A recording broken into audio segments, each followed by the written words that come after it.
Fala galera, professor Felipe, Biologia, e hoje vamos dar uma olhadinha para a diferenciação entre os grupos classificatórios das angiospermas, que são as monocotiledôneas e as dicotiledôneas. Como o próprio nome está falando, esses dois grupos de plantas, que pertencem às angiospermas são divididos de acordo com a presença dos cotilédones dentro das sementes. Cotilédones são folhas modificadas que o embrião da planta forma no seu início de desenvolvimento. Eles servem para, na verdade, ajudarem na alimentação desse embrião dentro da semente. Porque, claro, dentro da semente, o embrião ou a nova planta não consegue fazer fotossíntese, não tem luz, ainda não tem folhas e tecidos verdes verdadeiramente formados. Então os cotilédones são essas folhas modificadas que ajudam na nutrição do embrião. Nas monocotiledôneas, como o próprio nome está falando, existe apenas um cotilédone na semente. E esse cotilédone serve como um transferidor de nutrientes do endosperma para o embrião. Então o endosperma secundário está lá em volta do embrião, formando a semente, e o cotilédone que pertence ao embrião transfere os nutrientes do endosperma para o embrião poder crescer e se desenvolver. Já nas dicotiledôneas, existem dois cotilédones que acabam crescendo e acabam envolvendo o endosperma e, na verdade, tomando conta de todos os nutrientes do endosperma. Em muitos casos, a gente pode ler em certos livros que dizem que as dicotiledôneas não têm endosperma. Não é bem assim. Ela forma o endosperma no início, mas depois o endosperma é tomado pelos dois cotilédones e acabam sendo, portanto, os dois cotilédones os responsáveis pela nutrição do embrião. Os nutrientes de armazenamento ficam de fato estocados agora nesses dois cotilédones e são transferidos para o embrião poder se desenvolver também. Então, monocotiledôneas, um cotilédone na semente, dicotiledôneas, dois cotilédones nas sementes. Mas é óbvio que, para a gente diferenciar essas duas plantas, a gente teria que sempre olhar para dentro das sementes. Isso ficaria um pouco estranho ou até mesmo difícil de se fazer com microscopia e tudo mais.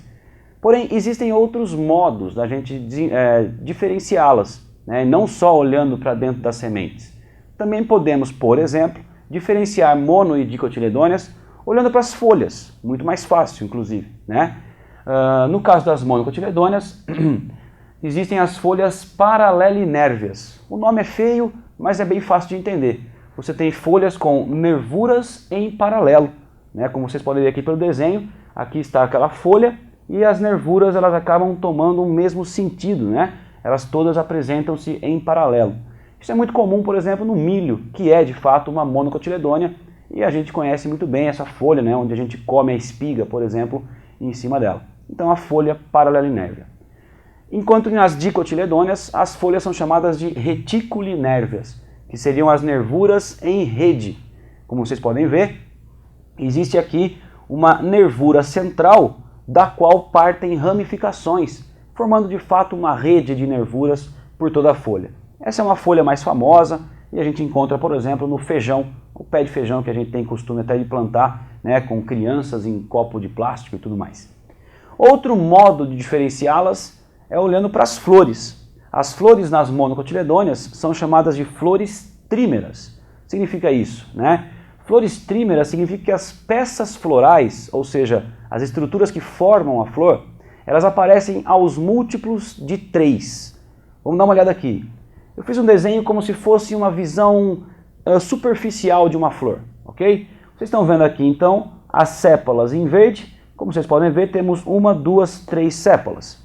As pétalas em vermelhos, também 1, 2, 3 pétalas. O gineceu geralmente é único mesmo. E os estames, que correspondem aos órgãos sexuais masculinos, que formam o androceu, como vocês podem ver, temos 1, 2, 3, 4, 5, 6, que é múltiplo de 3, então de fato essa flor pertence a uma monocotiledônea.